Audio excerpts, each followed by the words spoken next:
he doesn't leave any room for us to feel sorry for him because he feels so sorry for himself.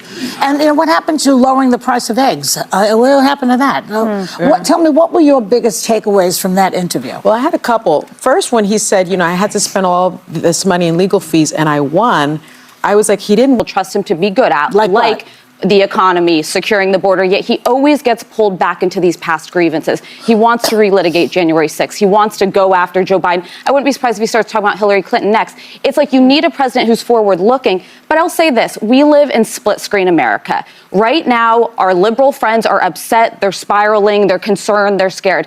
And then half of the voting public is very excited that Donald Trump is back in office. And half of the voting public, 75 million Americans who voted for him, and they're out there, they're calling him daddy, they're saying daddy's back, that's weird. But it's because it's weird. People do care about different issues. Daddy's back. That is so People weird. care about different issues in this country. And whether you like this reality or not, Donald Trump's more popular right now than he ever has been, with a 47% approval rating, and 56% of Americans think that he's going to do a good job in his second term. Then why nobody watches inauguration?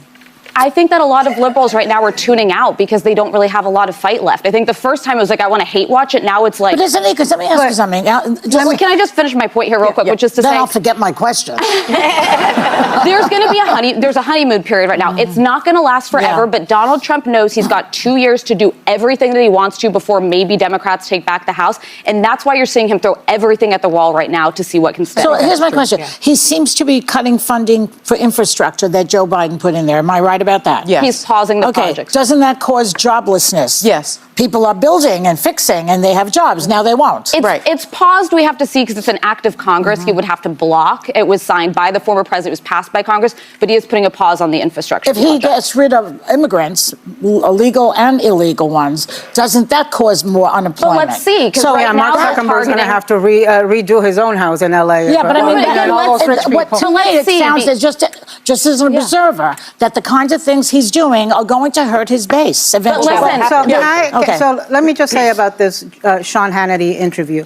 You asked, your initial question was, what was your primary takeaway? I have a hard time having a primary takeaway because I feel that it's only been 3 days, but I feel like we are drinking out of a water hose, out of a caca hose. You know, it is just so much coming at us at the same time. And there is nothing that I wanted to be more wrong about. You know, I have been saying since he got elected, we have to be preparing. There are people that have to be preparing. Maybe not us here at this table because we are in a position of privilege. But if you're undocumented, if you work for the federal government, if you are transgender, you have got to be preparing. And and everything he's been promising, he did. I honestly thought, and the one thing that really did kind of take me by surprise, and it shouldn't have, were these January 6th pardons. Because I think it is such a gross, inexcusable, unjustifiable betrayal of police, of the Capitol Police. And I am disgusted beyond words that yesterday the leader of the Oath Keepers was in the Capitol that he helped plan. He'll be the next Secretary of State. What, are you kidding me? Or he might be the Social Secretary of the White House. They're now discussing having some of these pardoned January 6 people visit the White House, the symbol of democracy in this country. What is wrong with Republicans, the law and order party, that they are not coming up and saying to him, having the guts on this one thing? What is wrong? You are doing what wrong. What is wrong is that they want to retain power. That's what's wrong. Looking at the women in the view, then Donald Trump had just had an interview, as he has been with the president. Or in that interview, he was saying that the January 6 people, all they deserve to be treated as human beings. They were not treated as human beings. So his position as a president is to free them. He cannot let them work for things because they were all fighting for the country. They were fighting for him as a president. So they are not criminals. Why would they keep them like criminals? And they say that the women everywhere night and said that January 6, a lot of people died. A lot of people lost their life, like 100 and something people died. And a lot of people were being wounded. Some also, because of the way they were treated, they committed suicide. President Donald Trump don't have no mercy.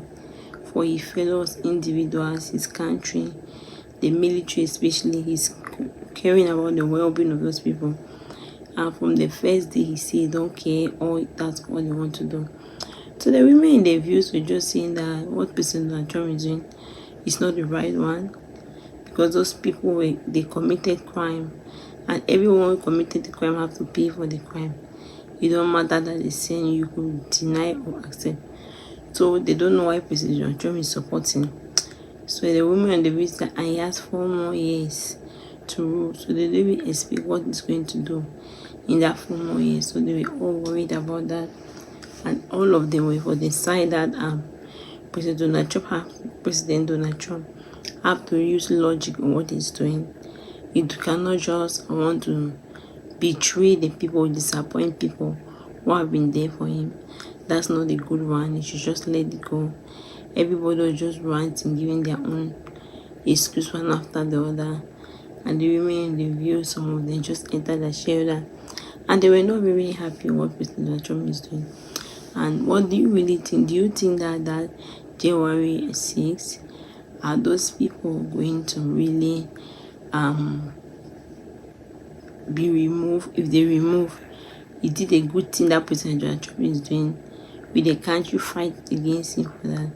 So what's the motive about it? You see that even that January 6th, the lawyer that was there, the black lady, she was doing so well about to protocol President Donald Trump. But at the end of it, you see that the man that she brought, the man was unqualified.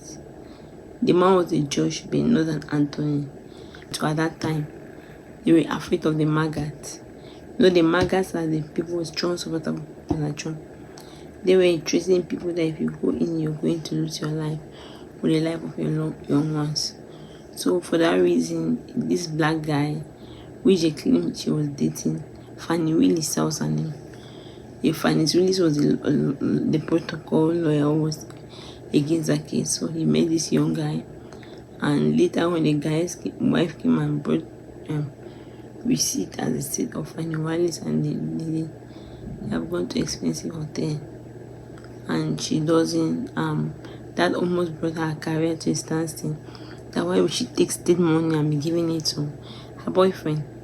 How we take state money and they are going for vacation, but they could not prove it. Because they could not prove it, they let her go. But all in all, she was the one that everyone was saying that if she not stepped up from that game, if that what happened to her did not happen, she's the only one who could have fight and won Trump in that case. Let me see your opinion about the January 6th. Thank you very much for watching. If you are not subscribed, please subscribe and share.